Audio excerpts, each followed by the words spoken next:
mas não está claro na comunidade do Rio de Janeiro, na sociedade do Rio de Janeiro e na sociedade do país. Ela não reverbera para fora dos grupos que estão mais diretamente envolvidos com a luta contra essa violência que é diária, porque ela é uma violência que é física, mas ela é uma violência também simbólica muitas vezes, e as duas são frutos de agressões. Então, é muito importante a gente pensar que esse estado de coisas é um estado de coisas que nós temos aqui, nós refletimos aqui o dia inteiro sobre ele. Mas assim, a gente precisa sair daqui e falar mais sobre ele. A gente precisa atingir toda a sociedade sobre ele. Um pouco como agora está acontecendo com a Amazônia. Não se falava praticamente sobre as queimadas na Amazônia há 3 semanas atrás, como se fala hoje. Nós precisamos falar sobre os ataques contra os terreiros, como se fala sobre a Amazônia. É tão grave quanto as duas coisas, esses dois aspectos da violência contra o país são graves. E a segunda palavra é desafio. E desafio remete a quê? A ação. Nós precisamos sair daqui, o Ministério Público e todos os agentes que estão aqui, todas as pessoas, precisam sair daqui com ideias, formulações e costuras para que a gente trabalhe com ações, com estratégias reais para que possamos resolver ou ajudar a resolver ou diminuir esse problema que está se dando aqui no Estado, que está se dando no município, em vários bairros, na Baixada Fluminense, mas também está se dando em vários estados do Brasil. E aí, no que a gente falou sobre a ação hoje, a gente falou sobre a ação muito fortemente na área de educação, o que significaria nós termos que trazer para dentro desses grupos, para dentro das conversas do Ministério Público Federal, as áreas de educação formais e informais, ou seja, aqueles grupos que estão dentro das comunidades, que estão na maré, mas também a responsabilidade da Secretaria Municipal de Educação, da Secretaria Estadual de Educação e do Ministério da Educação. Eles têm uma responsabilidade enorme em fazer comunicar isso que o Haroldo Costa falou aqui, que é comunicar a cultura e a história brasileira como algo fundamental para que se dissemine o conceito de que nós somos um povo todo e que estes ataques são um ataque não só contra um grupo, é um ataque contra o Brasil, é um ataque contra o país. Nós falamos também da parte legal, e na parte legal eu vou me aprofundar num ponto aqui que tem a ver, na verdade, com o que eu vou falar de principal. Antes de falar sobre o legal, eu queria falar sobre a cultura. E cultura tem relação com a educação. Nós tivemos aqui no município do Rio de Janeiro uma iniciativa que eu não sei dizer se ela está caminhando neste momento bem, que foi a proposição da criação de um museu, inicialmente chamado Museu da Escravidão e da Liberdade, que se transformou em MUCAB. Um museu que conte a escravidão e que conte a liberdade, que sirva não só aos afrodescendentes, mas também aos brancos, aos índios, a todas as pessoas desse país, é um espaço fundamental para reconhecimento da história e da força que os afrodescendentes, que nossos ancestrais tiveram na construção dessa nação e na construção de uma ideia de nação. Mas eu acho que nós temos uma ação que a Flávia falou uma boa parte de manhã e que eu vou insistir e que eu pego uma carona ali, que é a ação de Itaú, que a gente precisa amadurecer e criar realmente estratégias formais para ela, que é comunicação. Se ficarmos dentro desse grupo aqui, nós não vamos resolver o problema. Mais terreiros vão ser atacados. Nós precisamos ter uma estratégia de comunicação eficiente. Nós falamos aqui que os ataques começaram na década de 90. Isso não está registrado nos jornais. Os jornais começaram a dar espaço para esse tema, talvez há 2, 3, 4, 5 anos atrás.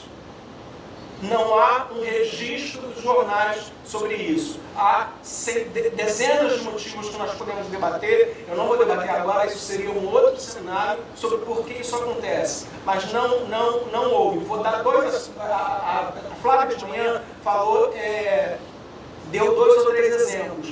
E eu vou repetir esses exemplos e vou dar mais. Primeiro, nós temos dentro das redações uma representação muito pequena de repórteres, de jornalistas de origem negra. Muito pequena. Assim, eu, Flávia, mais 2, mais 3, dentro de uma redação, originalmente eu não estou mais lá, do Globo, com 200 pessoas. Dos subúrbios e da Baixada, a Flávia falou, Flávia de Irajá, eu sou do Caxambi, nós temos pouquíssimas. Normalmente os jornalistas são jornalistas formados nas universidades públicas, ou na PUC, ou na Estácio de Sal, ou em outras, mas são da classe média. Então eles trazem, sim, não só a educação que eles receberam, uma educação de fundo europeu, de fundo eurocentrado, mas eles trazem também a sua própria história de localização regional. Eles são filhos do Leblon e não são horríveis por conta disso. Eles são filhos da Tijuca, eles são filhos do Grajaú, assim como eu sou filho do Caxambi. Mas assim, o fato de nós termos uma concentração muito grande localizada ali faz com que muitos, por exemplo, nunca tenham ido a Nilópolis, nunca tenham ido a Bangu ou Campo Grande. Então, imagina como eles vão ter acesso à informação ou fontes sobre um ataque a um terreiro na Baixada Fluminense. Para quem que ele vai ligar? Qual o repórter? Vamos imaginar uma redação, uma redação qualquer. Quantos repórteres têm contatos e fontes aqui nessa sala? E conseguem ligar no momento para confirmar assim, houve em Caxias, no bairro tal, as pessoas atacadas estão na delegacia tal, estão protegidas em tal lugar. Como essa informação desse ataque chega até as redações? Ela chega sem que tem um aspecto fundamental nisso, que é da proteção das pessoas que estão sendo atacadas. Mas nós precisamos, ao mesmo tempo, proteger essas pessoas, mas contar essas histórias. Porque o que a gente está fazendo, o universo que a gente está, é um universo de disputa de narrativas. Se a nossa narrativa de que é algo grave, de que o estado de coisas é grave, e de que pessoas estão sendo massacradas, violentadas, agredidas, que seus bens religiosos estão sendo quebrados, dilapidados, violentados. Se essa narrativa não chegar até os meios, e aí eu estou falando tanto de meios hegemônicos, para usar a expressão que a Flávia usou de manhã, quanto dos meios alternativos. Nós temos hoje dezenas de meios alternativos aí que nós poderíamos procurar. Tem Intercept, tem a agência pública, tem as criações de jornais da própria Maré, do Alemão. Nós temos uma rede hoje que é grande. Mas quem está fazendo esse trabalho de comunicar quando acontece algo? A polícia faz esse trabalho, a assessoria da Secretaria Pública faz esse trabalho, nós fazemos esse trabalho. Os repórteres, ao contrário, são proativos e buscam essa informação. Nesse momento, provavelmente não. Por quê? Porque eles estão todos de olho na Amazônia. Narrativa na mídia hegemônica é isso, é o que está acontecendo de mais grave. Então, se nós não conseguirmos dizer assim, isto é o que está acontecendo de grave no estado do Rio de Janeiro, ou na Baixada Fluminense, ou na Ilha do Governador, não vai sair no jornal, não vai sair na TV, não vai aparecer no rádio, e não aparecendo em nenhum desses lugares, nós não vamos fazer a comunicação com o público e não vamos fazer com que as pessoas, com que a sociedade entenda o estado de coisas. E aí, o estado de coisas, desafio, vai ser apenas um título de um seminário no MPF. E nós precisamos tirar esse título do papel e fazer algo concreto. Indo para a parte da comunicação e do legal, que eu fiz um parênteses dizendo que eu ia falar sobre o legal, Comunicação são palavras, principalmente, mas são imagens também. Mas vamos tentar ter a palavras. E aqui, na parte legal, se falou hoje, e a gente já se fala há algum tempo, na caracterização desses crimes como terrorismo.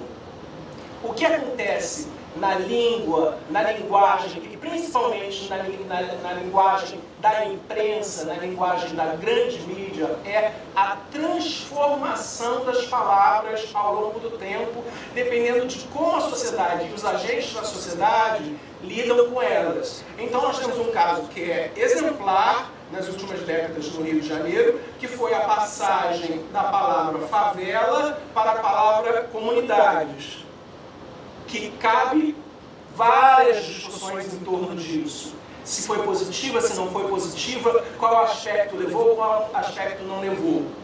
Neste momento está acontecendo na área ambiental um processo exatamente assim, que começou com as ONGs, está começando com as ONGs lá fora, mas já está reverberando aqui dentro, que é trocar a expressão mudança climática para colapso climático. O Guardian mudou na última edição recente, isso foi em maio agora, ele mudou na Inglaterra, em Londres, o manual de redação dele e indicou que a partir de agora vai se referir a colapso ou crise climática e não mais a mudança climática. Isso está começando a vir para cá. O André Trigueiro, da Globo News, tweetou a mesma coisa aqui dentro. Temos que começar a parar de falar em mudança climática, de falar em colapso, porque nós estamos entrando. E nós temos que fazer a mesma coisa. Nós estamos num colapso. E como a gente pode falar, em vez de falar ataques ou ações, a gente falar assim, terrorismo religioso. Agora, vamos já ver, estamos todos confortáveis com essa palavra? Eu acho que é fundamental usar, passar a usar mais, até o momento que os jornais se convençam. 1, 2, 3, 4, 5 falaram terrorismo religioso. Eu vou passar a usar terrorismo religioso para descrever esses casos também. Nós, jornais, vamos passar. Vamos adotar e vai passar a ser a palavra-chave para determinar isso que está acontecendo. Do ponto de vista legal, há dezenas de discussões, é a terceira vez que eu falo em dezenas de discussões, de novo não vão ser esgotadas aqui, e uma é de que a lei sobre terrorismo, 2016, se não me engano, estou certo? Sim. 2016, ela foi muito criticada pelos movimentos sociais, pela criminalização desses movimentos. E ela está sendo usada nesse sentido. Mas ela tem um aspecto bom, que é, ela pode ser usada no nosso sentido, para criminalizar ações que o tráfico ou a milícia está fazendo para destruir os espaços religiosos tradicionais de herança africana e afro-brasileira. Então, é fundamental que esse caminho, que a gente consiga evoluir para ampliar os espaços, de ocupar os espaços com essa narrativa, que não é uma narrativa de ficção, é uma narrativa real. Isso está acontecendo, pessoas estão sendo machucadas, pontos sagrados estão sendo quebrados, estão sendo destruídos. Então nós temos que contar isso. Tem um aspecto disso que é claramente o resultado do racismo estrutural no país, e que a gente vai ter que lutar com ele, para fazer chegar toda essa história a um grupo maior, a toda a sociedade.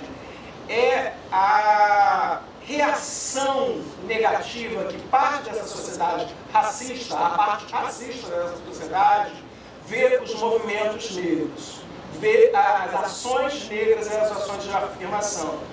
Uma das expressões bem recentes, ou relativamente recentes, que mais me irrita é se referir a, seja o que for, ou sejam as pessoas que olhem como isto é mimimi ou isto é vitimização. Eu detesto as duas expressões. Detesto. E a gente vai precisar lutar contra elas. Porque elas estão nas redes, elas estão sendo usadas contra a gente. E quando eu falo contra a gente, é contra a sociedade democrática. Ah, isso é mimimi. Eu tenho até, não queria nem dizer essa palavra. Eu não gosto nem de dizer essa palavra. Bom, por último, na verdade eu tinha mais muita coisa para falar aqui, mas eu não vou falar não. Mas por último eu queria dizer também que essas ações violentas, elas não começam ou elas não são as únicas ações que acontecem contra a religiosidade, contra a herança e contra os nossos bens mais íntimos da fé. Elas muitas vezes começam com constrangimento, humilhação, o silenciamento. Todos esses ataques são ataques violentos, de um formato diferente da invasão e da destruição de um terreiro. Mas nós precisamos também nos preocupar com eles. Uma das áreas em que eu trabalho, e que eu não gosto de usar a palavra pesquisa, mas vou usar aqui que eu pesquiso, é o samba. E eu vou dar 2 exemplos de como simbolicamente nada vem por acaso. Esse movimento de destruir ele não vem por acaso. Mas como simbolicamente coisas que parecem pequenas, mas são gigantescas, acontecem e passam praticamente sem que as pessoas percebam o que aconteceu. E as 2 coisas eu vou dizer com relação às escolas de samba. Em 1996, no Império Serrano, Madureira, Serrinha, um quilombo negro maravilhoso, quis assumir um patrono. E o Estatuto do Império proíbe, mas tentou entrar um patrono no Império. E ele disse o seguinte: enquanto eu for patrono, não vai ter enredo de religião afro-brasileira. E ele disse: sou evangélico. E a segunda, no ano seguinte, a Mangueira desfilou com um enredo religioso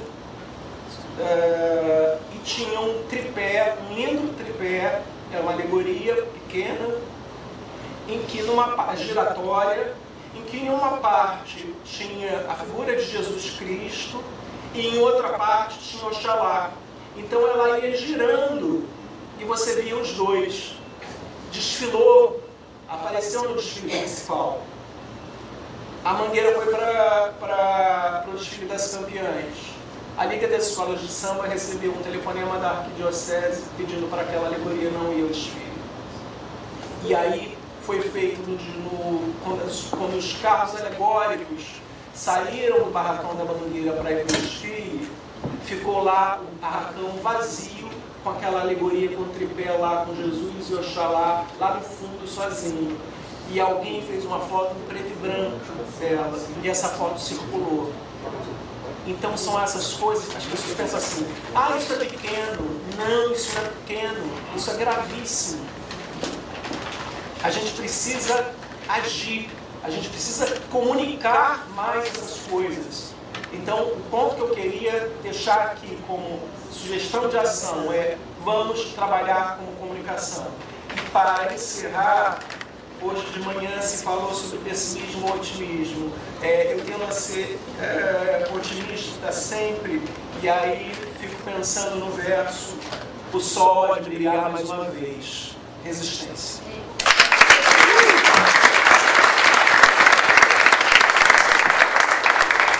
Maravilha, maravilha, Eloy. Obrigado aí pela sua participação e suscita para a gente, né? Nós, no Ministério Público, temos compromisso aí da promoção de direitos humanos. A comunicação é parte indissociável disso, né? E muitas vezes a gente faz de uma maneira muito improvisada, e acho que a sua sugestão e a sua inquietação também em relação a ações, eu acho que a gente tem que ter também. É muito interessante a gente trabalhar melhor como comunicar, como pensar, como a gente vai abordar esse debate. Muita gente está fazendo de várias formas, nós fazemos e tal, mas a gente não para para pensar, não para pensar sobre isso. E acho que, já estou até sugerindo para o Jaime, a gente, nessa articulação, né, a gente tem feito uma articulação grande, a gente tem que trazer a comunicação, trazer o Aloy para... Reverberar estratégias de comunicação, redes de proteção. E o Aloy... falta, mas assim, a gente não é, assim, por mais que a gente dialogue com a comunicação, a gente não traz para a estratégia, né? Para a formulação de pensar isso. Então eu acho que é bem interessante. Em relação ao terrorismo, já me adiantando, eu acho que tem algumas complicações. É um tema que está em discussão, acho que pode ser interessante quanto estratégia de comunicação, mas ao mesmo tempo a gente... E aí entra na questão da segurança, um dilema que eu sempre apresento, né, que a gente é muito crítico da violência do Estado também. Temos que saber também como a gente vai abordar essa questão, como a gente vai colocar, inclusive o governo do Estado quer taxar, né, as comunidades como terroristas. Então a gente tem que pensar, mas não significa que o debate tem que ser interditado, ao contrário, a gente tem mais é que fazer e sair fortalecido já com por que a gente vai usar determinada terminologia. Enfim, muito interessante e vou dar a escola de samba, a gente vai fazer o dia inteiro, um seminário inteiro falando de escola de samba, porque aí coisa boa demais. Vou passar agora para o Gilbert também, que é delegado da DECRAD, como eu disse no começo, e tem sido também incansável, tem dialogado muito com as instituições, com a sociedade civil, a respeito de casos.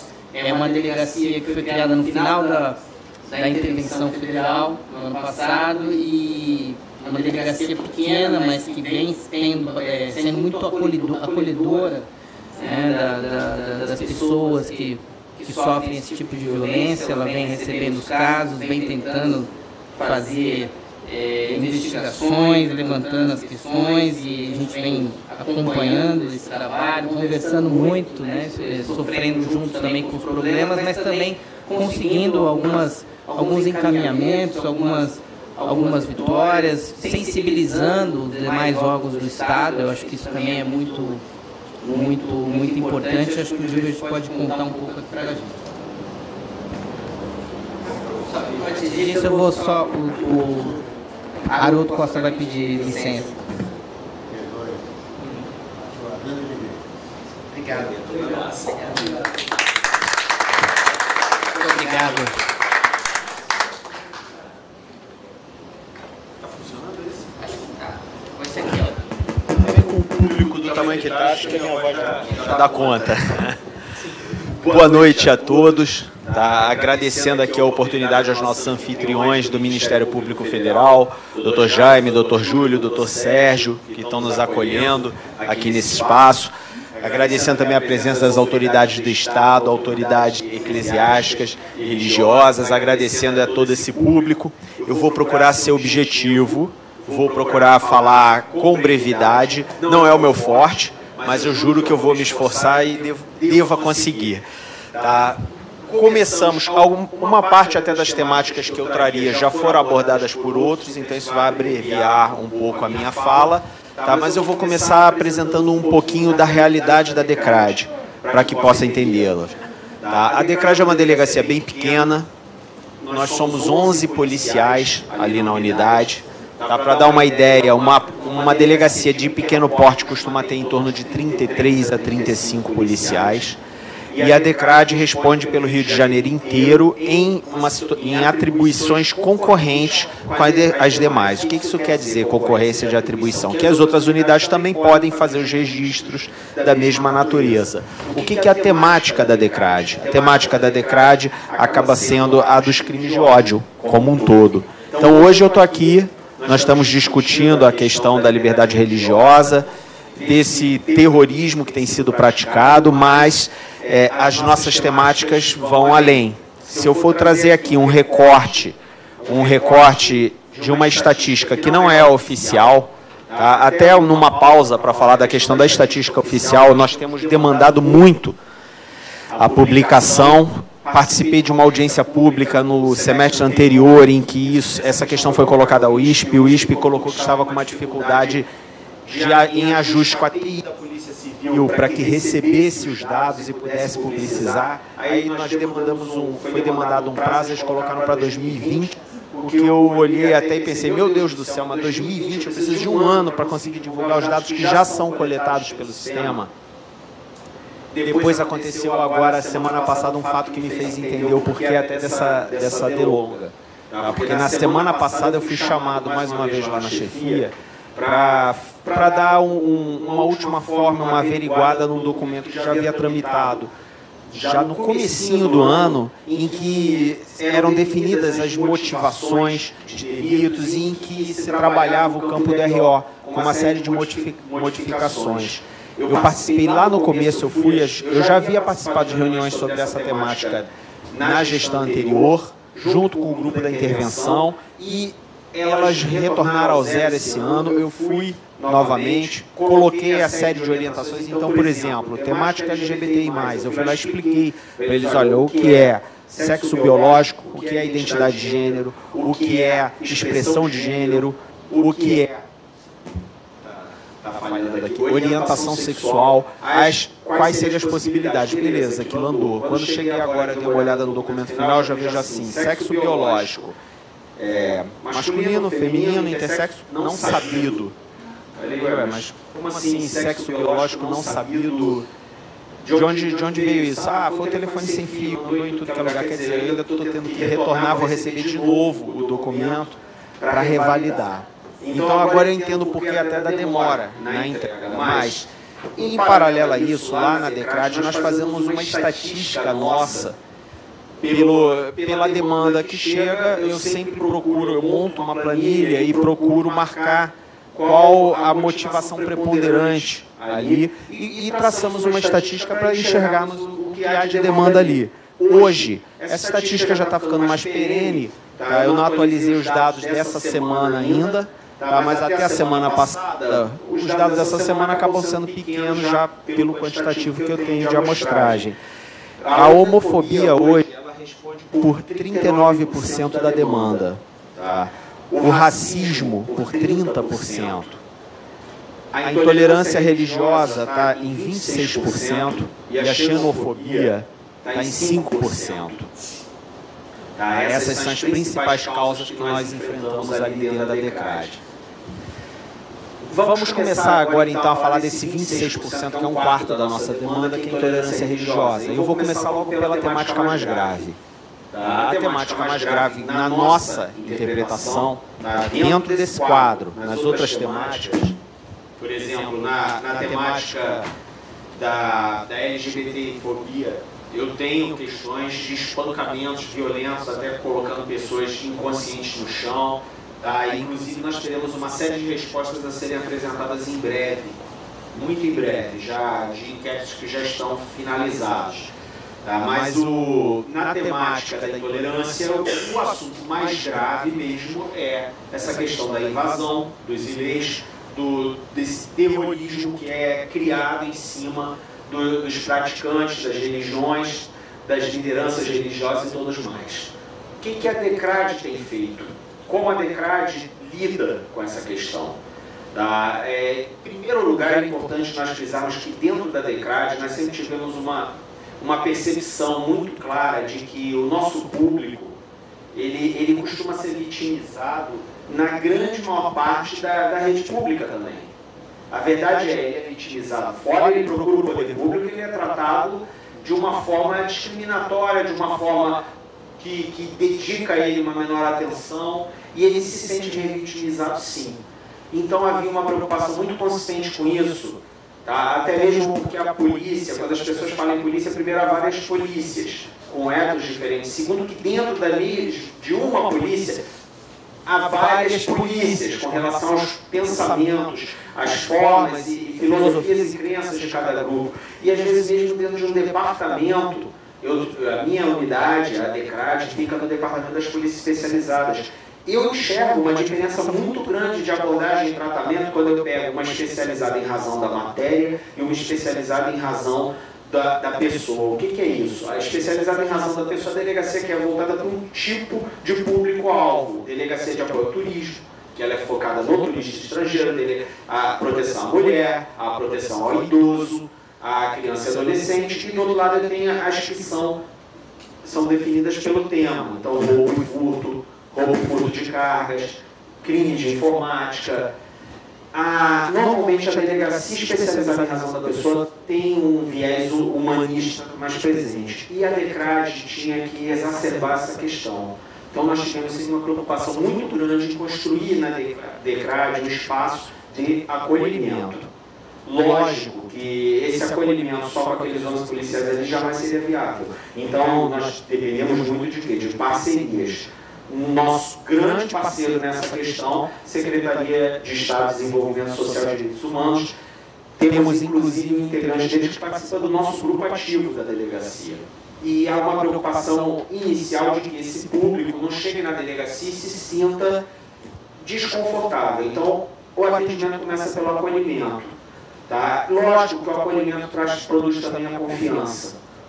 O público que nós enfrentamos, que nós recebemos, dessas questões, dessa temática de invasões, é um público que ele vem muito aterrorizado. É um público que ele vem com um receio muito grande, com muito medo. Então, para chegar na delegacia, antes nós temos que trabalhar uma série de contatos externos, e aí nós precisamos contar com as lideranças religiosas, que são normalmente quem faz o elo de aproximação. E essas pessoas, quando são recebidas, muitas delas são recebidas em caráter sigiloso. Nós não revelamos o nome de quem foi lá. Nós não pressionamos a pessoa a produzir documento, porque a polícia trabalha com documento. Eu preciso de um papel, muitas vezes, que é um termo de declaração, de um auto de reconhecimento, da pessoa olhar para uma foto e dizer, foi esse sujeito. Mas como eu digo isso, e exijo isso, e pressiono a isso uma pessoa que ela muitas das vezes mora no ID, que está dentro da comunidade, que está sob aquela influência, aquela pressão do crime organizado. Tá? Porque essa pessoa depois é que vai voltar para casa, não é quem tomou o termo de declaração dela. E essa pessoa mora ali, e quando não mora, ela tem um imóvel ali, e quando não tem, ela tem familiares ali, mas algum vínculo ela tem. E ela como ela lida com essa questão do vínculo. Então as pessoas têm terror da ideia de ter que lavrar um termo e colocar o nome e se expor diante disso. Até porque a verdade seja dita, gente. A questão, quando é praticada entre vizinhos e outros mais, é uma. Mas quando é o tráfico, que eu vá lá e prenda todo mundo, eu tiro aquelas pessoas, mas eu tiro o tráfico. O tráfico, infelizmente, talvez só vá sair no dia que as pessoas deixarem de consumir entorpecentes. Enquanto houver demanda, vai ter quem substitua. E a diretriz? Entendeu? Então, trabalhar essa questão é de uma extrema dificuldade. Nosso primeiro inquérito que trabalhou a questão, ninguém se dispôs a fazer reconhecimento algum. Tá? Nós já temos mais inquéritos. Hoje nós já temos reconhecimentos feitos sob uma lógica de um sigilo muito compromissado. Tá? Mas é difícil mesmo assim. Só que o que nós passamos a orientar todas as pessoas é, mesmo que seja difícil vir aqui e colocar no papel, venham, porque nós não vamos pressioná-los a isso. Porque a pessoa que não quer colocar no papel, mesmo assim ela tem valor como informante, porque ela vai me trazer dados quando chegar lá, ela vai me dizer, ela sabe reconhecer para mim quem é uma pessoa e quem não é, ela sabe me dizer onde a pessoa que atuou de verdade está, ela sempre tem algo que enriqueça uma investigação. Então nós conseguimos construir um mapa dos pontos onde realmente aconteceu, porque o telefone sem fio, gente, realmente ele existe externamente. Tá? Quando a doutora Mona Lisa colocou aqui a dificuldade, a questão realmente de nós termos uma distorção entre o número oficial e o número real, eu tenho dois problemas envolvidos. Um, a subnotificação, tá? Que eu não posso negligenciar também, que muitas pessoas não vão até a delegacia. Por quê? Porque tem medo de se expor perante os entes públicos, até porque assim, o rosto dela ali, se ela sai de lá e é fotografada ali e aquilo para na comunidade dela, ela está correndo um risco sério. Então tem uma subnotificação consistente, mas ao mesmo tempo, em paralelo, também tem o quê? Muitas vezes a não averiguação de informações. Eu consegui receber reservadamente, por exemplo, eu conto o caso de Miguel Orixá, que ela eu consegui marcar um encontro sigiloso, fora de visibilidade tudo com ela, para saber, entender o que aconteceu no e-mail dela. E a história se resumia a lançar uma pedra lá para dentro. Eu perguntei, mas teve alguma ameaça? Não havia mais nada. Alguém jogou uma pedra da rua na direção da casa. Pode ter sido uma pessoa intolerante? Pode, mas pode ter sido uma miríade de alternativas. Pode ter sido um menino de rua, pode ter sido muita coisa. É difícil eu chancelar, bater um carimbo, esse caso é intolerância. Aí nós tivemos um episódio, a milícia entrou. Nós tivemos que apurar. Peraí, vamos averiguar o que houve. E nós verificamos uma situação em que houve realmente uma tomada de espaço pela milícia, mas a conversa de uma tarde inteira com as vítimas ali, nós entendemos que a situação não se deu em razão da essência guerreira.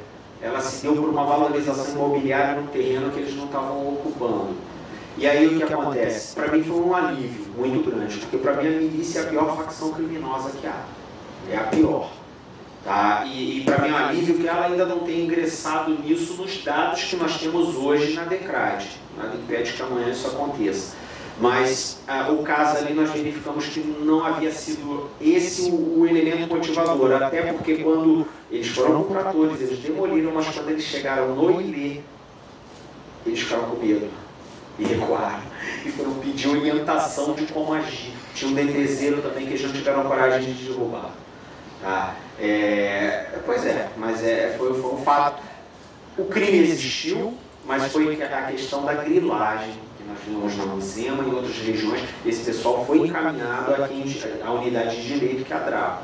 Tá? Então, mas existe também essa triagem. Então, muitas vezes os casos são noticiados e quando chegam a nós, e nós trabalhamos no sigiloso, nós não confirmamos, tá, a questão. Então, o número vai estar sempre algo entre o que eu tenho realmente registrado na DECRAD e o algo que foi noticiado na mídia. Ele vai ser alguma coisa no meio desse caminho, tá? Na estimativa. Mas, pragmatismo, tá? Hoje, o que eu posso fazer na DECRAD? Eu já tenho pessoas identificadas, reconhecidas, tudo mais. Eu posso representar pela prisão? Sim.